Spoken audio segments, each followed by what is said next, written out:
gather to plunge into the depths of Negro League Baseball, a chapter of history as defiant as it is inspiring. The story is not merely about baseball, it transcends sport, delving into societal struggle, innovation, and triumph of the human spirit. When we consider the founding of the Negro Leagues, it's hard not to see the echoes of resistance I've seen in my own life. Overcoming segregation wasn't just about playing baseball. It was a chess match of strategy, finding ways to play, to compete, to excel in the face of abject adversity. Indeed, establishing these leagues was a testament to not just physical prowess, but mental fortitude. The kind of disciplined structure, pioneering spirits they displayed, that's rare. It's akin to what I experienced in tennis, but the stakes were so much higher. Life and society were on the line, not just a game. Talent knows no bounds, no colors. Segregation tried to stifle these athletes' brilliance, much like obstacles I faced, but you cannot contain natural talent. It shines through, demanding recognition, commanding the world to take notice. Oh, the tales those leagues could tell. Talents that rivaled and perhaps outshone many of us in the so-called major leagues. The travesty wasn't just in the segregation, but in the sheer volume of missed opportunities for competition that could have elevated the game of baseball to heights untold. The entrepreneurial spirit, it's something I resonate with deeply. Negro League team owners, they were pioneers, much like early professional golf developers. It was about the love for the sport, yes, but also about seizing opportunities where others saw none, turning adversities into advantages. Our discussion will not shy away from the harsh realities, nor will it gloss over the monumental achievements. Let's embark on this journey with open minds and perhaps find a new appreciation for the indomitable spirit that defines the legacy of Negro League Baseball.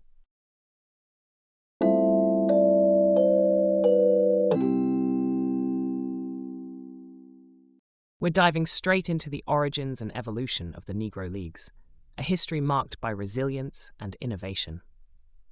Bill, your career echoed similar resilience. Share your perspective. The founding of the Negro Leagues wasn't just about baseball. It was about battling segregation, about proving that Black athletes weren't just capable, but exceptional. It mirrors the fights many of us faced. In my career, the obstacles off the court were as significant as those on it. They innovated, created their leagues, their championships. They didn't wait for an invitation. They built their stage. Discipline and pioneering spirit, indeed. Establishing these leagues required more than just talent. It required an iron will. Much like in tennis, where individual grit shapes champions, these athletes and organizers showed unmatched perseverance and strategy. However, in creating their path, they reshaped not just a sport, but the society around it. Exactly, Margaret. It's about the impact beyond the game. The strategies they used, from barnstorming to forming their teams, showed an entrepreneurial spirit that's often overlooked. This wasn't just sport. It was a business venture that challenged and eventually changed the landscape. Hold on. While we're praising their entrepreneurial spirit, let's not gloss over the talent and passion for the game. These players could have dominated in any era, against any competition. It's a tragedy, a colossal waste that the major leagues didn't see past color lines sooner. Think of the matchups we missed. Babe, it's more than missed matchups. It's a testament to the resilience of the human spirit. They didn't get the same opportunities, not by a long shot, but they didn't let that define what they could achieve. And let's not forget, shifting a society's perception is not done overnight or by a single act. Each game, each season was a stepping stone, paving a rough road to recognition. Their discipline under such societal pressure was foundational, not just for sports, but for every battle that followed in the civil rights movement. This passion, this fight you all speak of, transcends sports. It's about dignity. In football, we say you play as you live. Their game, their leagues, it was a mirror to their fight for respect, for equality. Every goal I scored, every trophy I lifted, was with the knowledge that success on the field means breaking barriers off it as well. So we see that the Negro Leagues weren't just about baseball. They were an act of defiance, a refusal to be sidelined by society, a beacon for every struggle that followed in and out of sports arenas.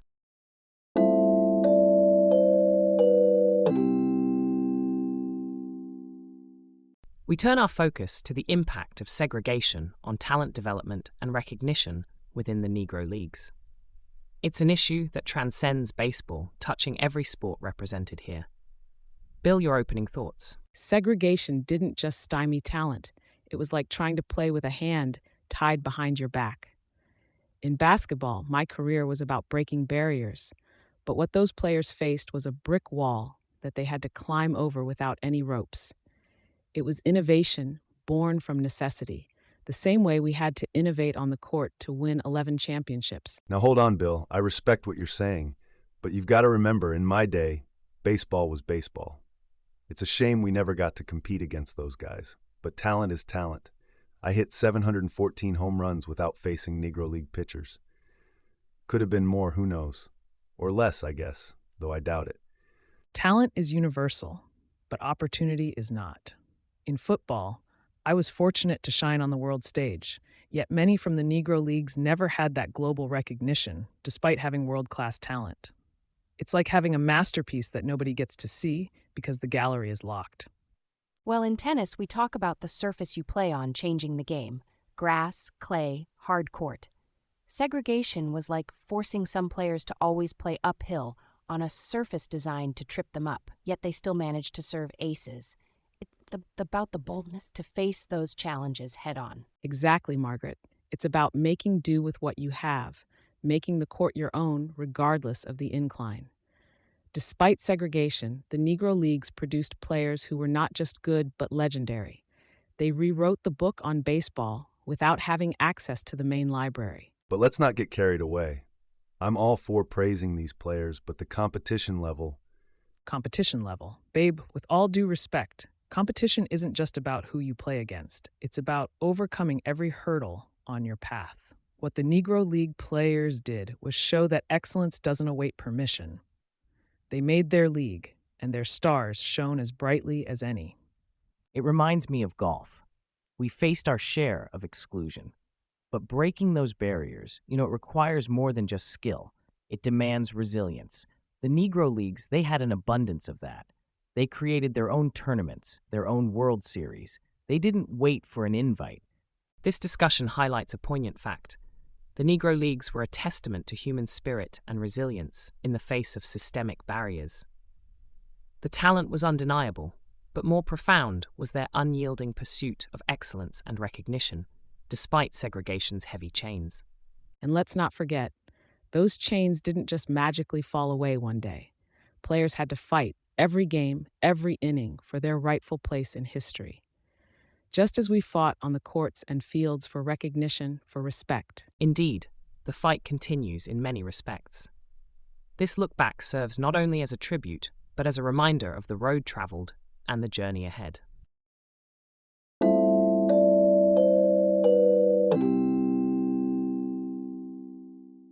Let's dive into the economic landscape of the Negro Leagues. Arnold, could you kick us off? Sure. The entrepreneurial spirit of Negro League team owners wasn't just a matter of choice, it was necessity. In golf, we had to travel, set up exhibitions, find sponsors, much like the Negro Leagues. The parallel here is the pure hustle. These owners were not just sportsmen, they were shrewd business people. That's a fair point, Arnold. The hustle was real, but it was more than just business acumen, it was survival. Every ticket sold, every game played, it was a stand against a system designed to keep us out. We had to be twice as resourceful just to play the game we loved. Absolutely, Bill. It's that resilience that resonated across sports disciplines. But let's not gloss over the glaring disparity in financial support and public attention. Compared to what we saw in Major League Baseball, the Negro Leagues were scrapping by. It's a testament to their love for the game, but also a stark reminder of the segregation and the broader societal prejudices. Babe, you're hitting an important note there.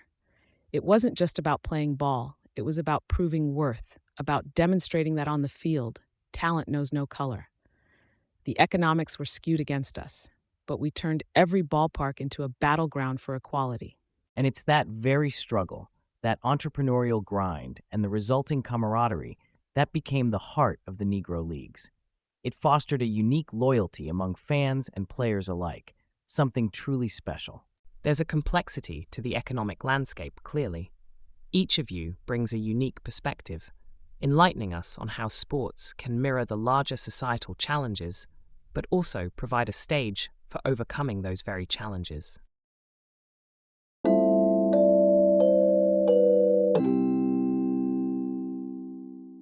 Let's dive into the iconic teams and dynasties of the Negro Leagues, the strategic gameplay, the disciplined training. Babe, your view on these teams? The Homestead Grays, the Kansas City Monarchs, legends. They had a grit, a style of play that was bold, never scared to swing for the fences.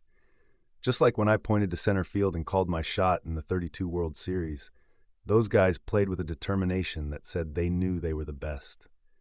But it wasn't just about bravado, babe. These teams embodied strategic depth. Take the Monarchs' use of speed and bunts to unsettle opponents. Reminds me of how we revolutionized defense in basketball, turning it into a potent offensive weapon. Discipline, that's the cornerstone. Just like mastering the serve in tennis, these teams perfected game fundamentals. Without the luxuries we had, they trained with unmatched dedication. Can't help but admire the resolve. Speaking of resolve, Margaret, none of them had it easy. Traveling conditions were rough, discrimination at every turn. Yet, they showed up, game after game, proving their worth. Exactly, babe. It's the spirit, the joy in the game that propelled them. I remember playing in the streets of Brazil, no boots, just like many of them probably started with nothing. Yet those teams played as if each match was a World Cup final. That entrepreneurial spirit among team owners, too, it's gripping. Starting a team back then, it was a gamble, akin to launching a tournament in its infancy. Stakeholders in the Negro Leagues were pioneers, much like the early days of professional golf tours. And don't forget, they were more than teams. They were a beacon of hope for Black communities. They rallied, they entertained, they inspired. We saw a similar effect when breaking the color barrier in the NBA. It's bigger than the game. But did they really get the recognition they deserved? I mean, we know about them. But are they celebrated as they ought to be in the annals of sports history? That's the travesty, isn't it? Stars like Satchel Paige and Josh Gibson, their names should be as heralded as Ruth or Gehrig. They played not just against opponents, but against a society bending backwards to hold them down. Recognition? It's crucial. Like lifting the World Cup, it tells you your struggle, your triumph, it matters. The Negro Leagues, they paved the way not just in baseball or in sports, but in the very fabric of social justice. A testament to their legacy is how today's efforts aim to honor and preserve their contributions. Making sure the future recognizes these pioneers is as vital as any trophy won on the green. Their indomitable spirit, innovations in gameplay, and the socio-economic adversities they faced paint a picture of courage, strategy, and resilience. These teams were not just playing baseball, they were challenging and changing the society around them.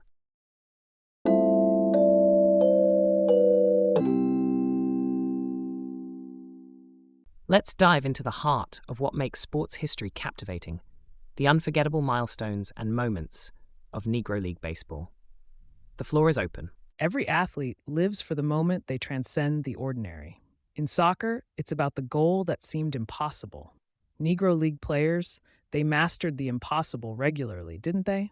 One must marvel at Josh Gibson's purported 800 home runs.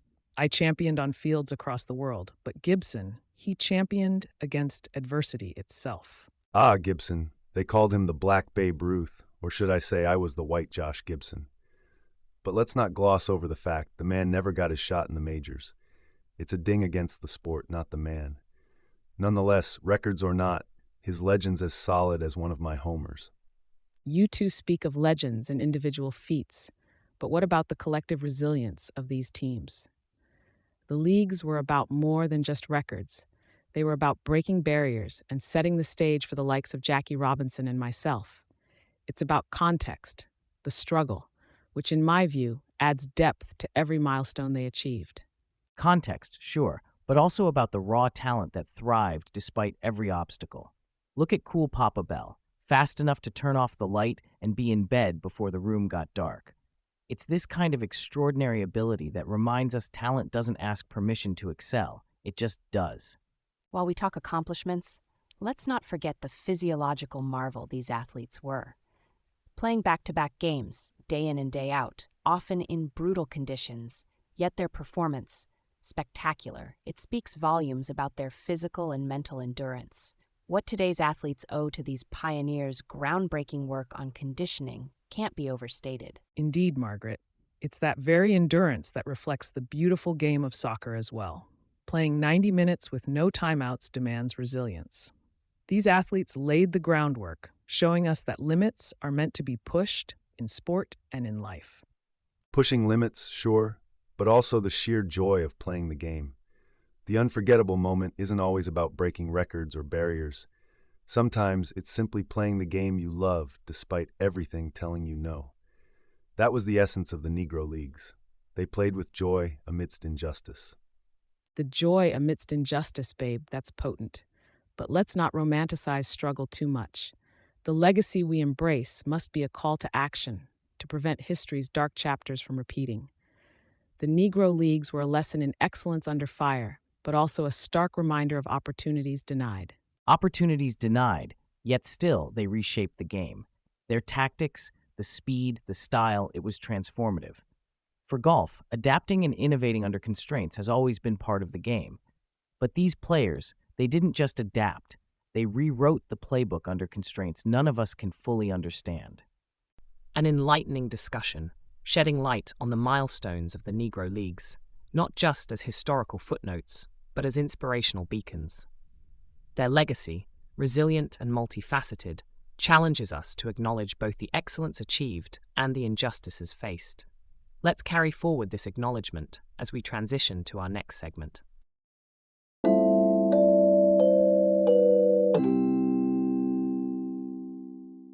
Let's dive into the deep waters of Major League Baseball's integration. Bill, your thoughts on the socio-political ramifications of this era? Integration was not a smooth sail. It was a tempest. When Jackie stepped onto that field, he wasn't just playing baseball. He was challenging the very foundation of society's prejudices. We talk strategy in sports, but this was strategy for life. Utilizing resilience not just to win games, but to alter the fabric of societal norms. But let's not polish the apple too much. Integration marked progress, true, but at what cost? The Negro Leagues were vibrant, rich in culture and talent. They had to fight for everything, creating a spirit and camaraderie unique to them. With integration, we gained something significant, but we also lost a treasure unique to American sport. In football, when you share a locker room with diverse talents and cultures, the game enriches. Jackie's journey, though fraught with struggle, was a beacon for all athletes of color. It showed the world that excellence knows no color. Hold there. Let's not forget the era I played in had its issues, but talent was talent. We saw Satchel Paige, came into the major leagues late but showed his arm was as good as any. It wasn't just about fighting spirit or strategy. It was raw talent, often suppressed, finally getting a sliver of light. Yet that sliver of light came at a cost to personal dignity, facing jeers and threats. It wasn't merely about playing the game, but changing the game, making it a testament to one's character under fire. And that's the rub, isn't it? The personal cost. The Negro Leagues had identity, a fighting spirit born out of necessity. When Robinson crossed that line, yes, it was a victory, but also a loss. Integration did not equal acceptance overnight. It was a double-edged sword that cut deep into the heart of a community. Integrating golf faced similar challenges. Parallel paths, really. The barrier wasn't just in playing, but belonging. The clubhouses, the tournaments. It's one thing to open the gates, another to welcome through them. It's the spirit of sport that ultimately pushes through, though, isn't it? The undeniable drive to compete, to prove oneself, not just on the field, but off it as well. Exactly. It's about breaking down barriers, not just for the sake of playing together, but for altering perceptions, fostering respect. Robinson, like many athletes who fought racial barriers, changed the locker room talk. They made it not just about color, but about skill, dedication, heart. Skill was always there. Gatekeepers changed. The league's new talent like Page's, Gibson's, was major league worthy long before they got the chance. Integration's a story of delayed acknowledgement. More than acknowledgement, babe. It's about reclaiming dignity. Every run Robinson scored, every base he stole, he was stealing back dignity, rewriting a narrative long dictated by those in power. This discussion highlights the complexity of integration's legacy. On one hand, a step forward for civil rights and acknowledgement of talent, regardless of race. On the other, a profound loss for the Negro Leagues' legacy and culture. What remains clear is the indomitable spirit of the athletes who played through these seismic shifts. They were not just playing games, they were challenging and changing the society around them.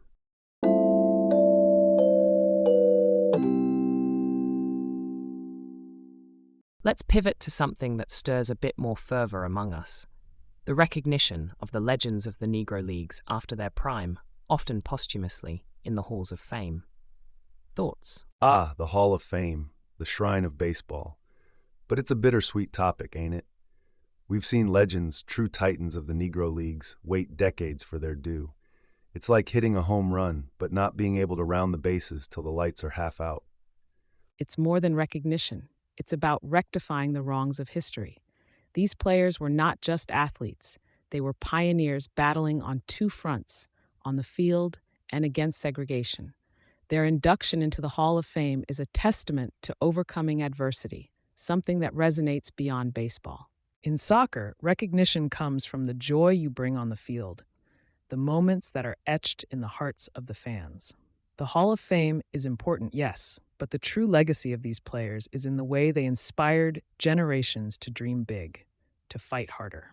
But let's not gloss over the fact that recognition, especially posthumous, can feel like a hollow victory. Where was the acknowledgement when these players were alive?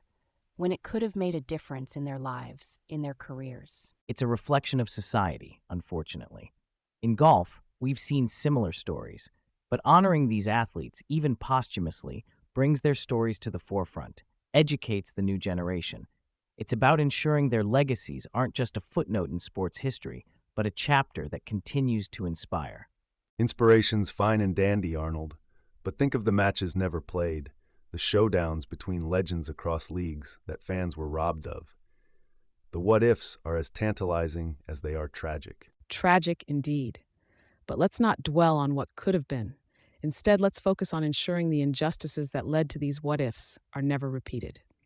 Recognition is a step, but understanding and education need to be our home run. I scored on fields around the world, yet every goal was a step towards something bigger than the game. These players, their induction, it's more than accolades. It's about breaking barriers. It's a message that transcends sports. And yet, we must not allow the gleam of posthumous honors to blind us to the battles still being fought. Recognition should come in one's prime, not as an afterthought. This conversation, it seems, is as relevant today as it was decades ago. Clearly, the matter of recognition is layered, complex. It intertwines with issues of justice, legacy, and the very fabric of sports history. As we reflect on the legends of the Negro Leagues, let's not forget the ongoing journey towards a fairer, more equitable recognition in all sports.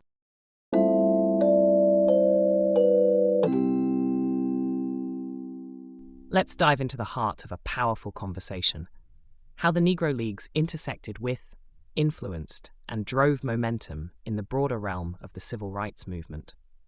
Arnold, why don't you kick this off? Well, I've always seen sports as more than games, golf included. Negro Leagues weren't just about baseball. They were a beacon of hope. They showed that on the field, equality exists, that a man's worth is measured by his talent and character, not the color of his skin. Arnold, that's spot on. But let's not gloss over the hard truths. These leagues were born out of a harsh segregation, a society that didn't value Black Americans as equals. This was more than hope. It was a battleground.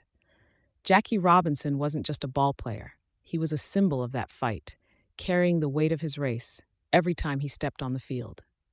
I hear both of you, but let's not kid ourselves. Baseball, like America, was slow to change. Sure, we marvel at the courage of these players now, but back then, they were fighting battles that no athlete should fight alone. And yet, despite the battles, the spirit of competition and the love for the game shone through. It's the same in tennis. It's your skill with the racket, your strategy on the court, that counts.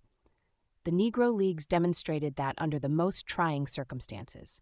They didn't just play ball, they broke barriers. It's a universal struggle, indeed.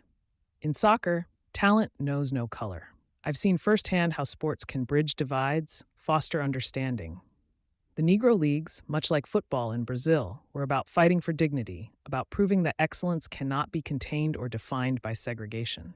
Not to mention, these leagues showcased incredible athletic innovation. They didn't just play, they changed how the game was played. Fastballs, aggressive base stealing. They were pioneers. But let's talk about the direct influence on the civil rights movement. We had players participating in sit-ins, and their very existence challenged the status quo. They wernized athletes as vehicles for social change, something I've always deeply believed in.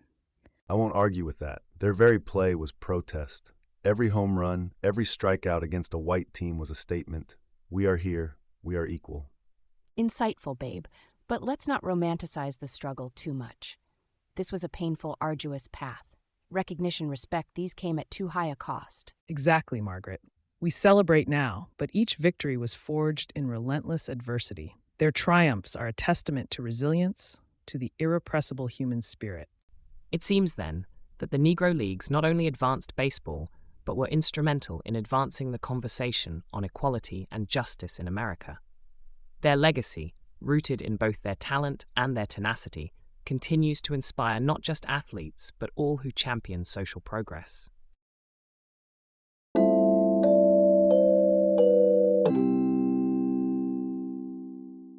We're now diving into the heart of sportsmanship and strategy, drawing on the playing styles and competition levels of the Negro Leagues compared to other sports and eras. Differences in approach can tell us much about the evolution of sport. Bill, lead us off. When you talk competition, you're speaking my language.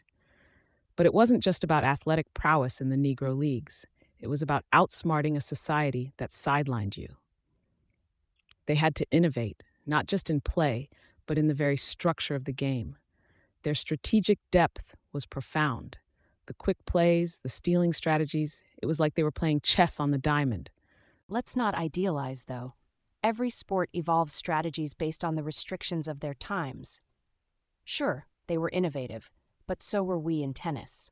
We adjusted to equipment, to the psychology of our opponents. True, our barriers were less societal, but the drive to innovate isn't unique to the Negro Leagues. Hold on, Margaret. You're missing the point. We're talking about levels of competition that demanded excellence under pressure, unlike anything else. Imagine if instead of just playing tennis, you also had to dodge the security because you were playing where you weren't welcomed.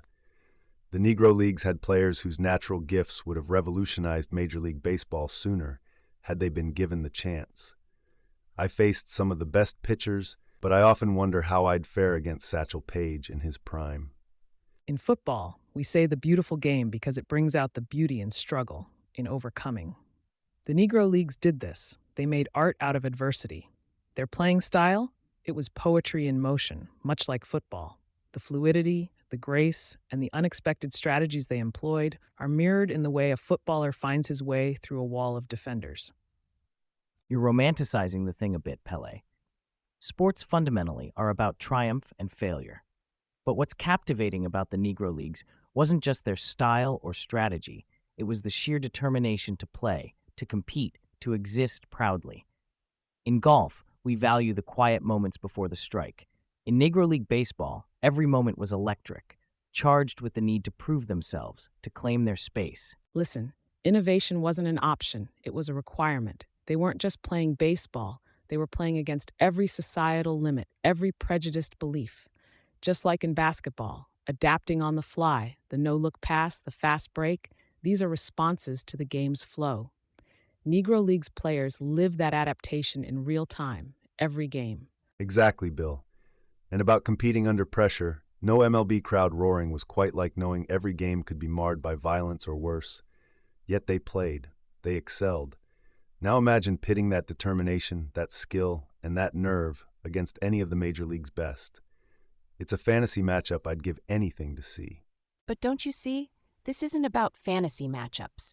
It's about acknowledging that despite different arenas, the essence of competition, whether in tennis, baseball, or even soccer and golf, is about transcending limits. The Negro Leagues embody that, not because they had no other choice, but because within those constraints, they chose to redefine the possible. A lively discussion.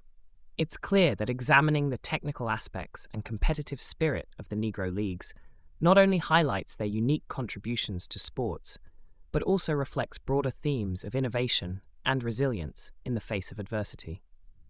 Each of you, from your vantages, has underscored the significance of their legacy, a testament not just to their times, but to the enduring spirit of sport itself.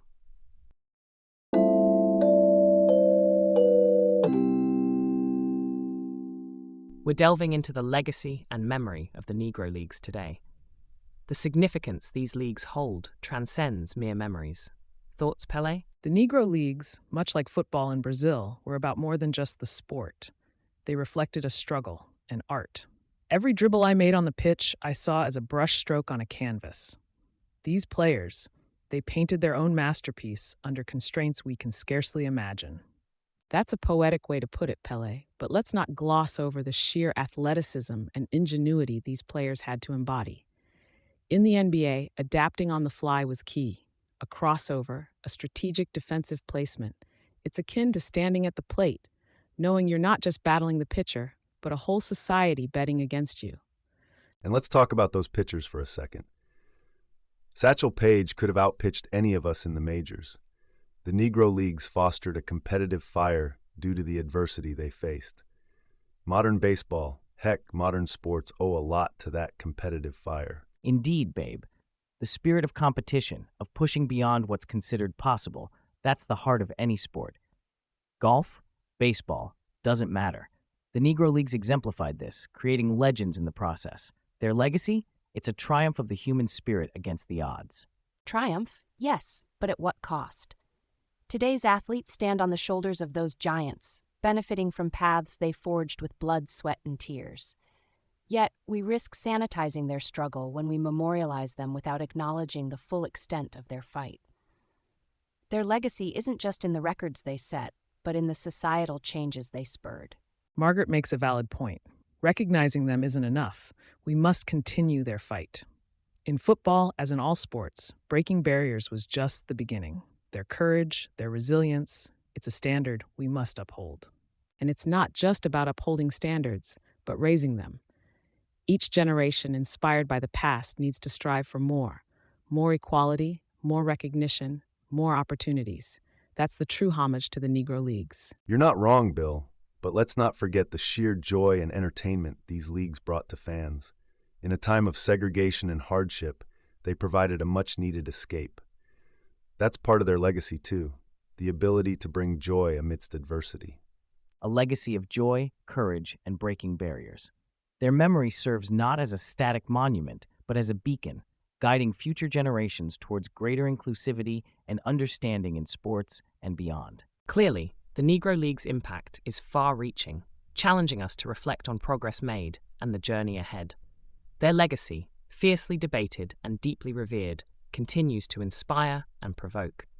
Let's carry forward this spirit of relentless pursuit of excellence and equality.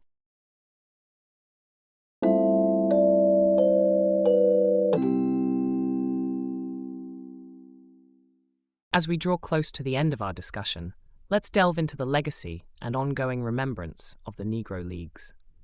Their significance extends far beyond the baseball diamond. Thoughts? Their spirit was unbreakable. Just like blocking shots and strategic defenses transformed basketball, Negro Leagues changed baseball with sheer innovation. Speed, for instance, was more than getting from base to base. It was about outsmarting the opposition, creating opportunities where none seemed to exist. Absolutely, Bill. But let's not sugarcoat the past. We lost decades of potential legendary matchups. Imagine Satchel Paige pitching to Babe Ruth. The talent was there, but the opportunity wasn't. It's more than a missed chance. It's a blot on the sport's history. I'll say this. The athleticism required to excel in tennis mirrors what these players showcased. Precision, power, strategy, attributes that define greats across sports. The Negro Leagues were a testament to what humans can achieve despite oppressive barriers. In football, we talk about the beautiful game. Negro Leagues embodied this in baseball, playing with flair, passion, and a revolutionary spirit. Their legacy, it teaches us that the essence of sport transcends boundaries. It's about courage on and off the field. That's well put, Pelé. In golf, every stroke is a decision, a blend of science and art. Negro League players had an artistry to their game that's still influential. Look at modern baseball. You'll see echoes of their style, resilience, and creativity. Don't forget, these players were doing more than just playing ball. They were challenging societal norms, pushing for social change. Interrupting here, but yes, babe, you're hitting the nail on the head. It wasn't just about baseball. It was and is a fight for equality and recognition. Every home run, every stolen base was a stand against injustice. But let's not romanticize struggle. The fact we have to look back and say, what if, is tragic. Yes, celebrate their achievements, but acknowledge the cost. It's a reminder, isn't it? Sports have the power to unite, to inspire, but also to reflect the society we live in. The story of the Negro Leagues isn't just a sports narrative. It's a chapter in the larger struggle for civil rights. And let's not overlook the impact on today's game. Modern baseball, with its diversity and global reach, owes a debt to those trailblazers. They laid down the foundation. It's up to us to build on it. Your insights have been invaluable. The Negro Leagues, through adversity, pioneered changes that now define the essence of baseball and indeed all sports. Their legacy is a reminder of where we've been and where we must strive to go. May their memory guide us toward a future where talent alone is the measure of a person's worth. Thank you all.